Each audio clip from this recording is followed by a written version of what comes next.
রমজান মুবারক হচ্ছে একমাত্র ইবাদত যে রমজান সম্পর্কে আল্লাহ পাক ডিটেইলস পূর্ণ একটি রুকু আল্লাহ পাক আলোচনা করেছেন। সুবহানাল্লাহ। রোজা শুরু করবেন কোনখান থেকে, শেষ করবেন কোথায় গিয়ে, সফরে প্লেনে যখন চলবেন তখন আপনার রোজার অবস্থা কি হবে, যদি দেশে যান তখন কি হবে, অসুস্থ হলে কি হবে, কিভাবে রোজা রাখবেন, কিভাবে রোজা ভাঙবেন, তারপরে কখন শুরু হবে, কখন কি হবে ইত্যাদি বিস্তারিত বিবরণ। রোজার মতো করে এত অন্য কোন ইবাদতের ব্যাপারে আল্লাহ এতটা বলেন নাই যতটা বলেছেন রোজার ব্যাপারে। তাহলে নিশ্চয়ই বুঝতে পারছেন রোজাটা অত্যন্ত গুরুত্বপূর্ণ ইবাদত। সবটাই গুরুত্বপূর্ণ, কিন্তু রোজাটা আল্লাহর কাছে বেশি গুরুত্বপূর্ণ। সুবহানাল্লাহ। আচ্ছা, বেশি গুরুত্বপূর্ণ কেন সে কথা কি বলবো? অবশ্যই বলবো। বেশি গুরুত্ব এই কারণে, আল্লাহ পাক বলেছেন, এটা হচ্ছে হাদিসে কুদসি।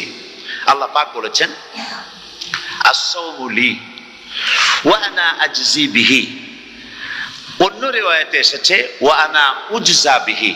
আস-সাওমু লি, রোজা হলো আমার জন্য। কে বলতেছেন বলুন তো? আল্লাহ পাক বলছেন রোজা হচ্ছে আমার জন্য, রোজার পুরস্কার আমি দেব। অন্য বর্ণনায় এসেছে রোজা আমার জন্য আর রোজাদারের পুরস্কার আমি আল্লাহ নিজেই পুরস্কার। সুবহানাল্লাহ, সুবহানাল্লাহ।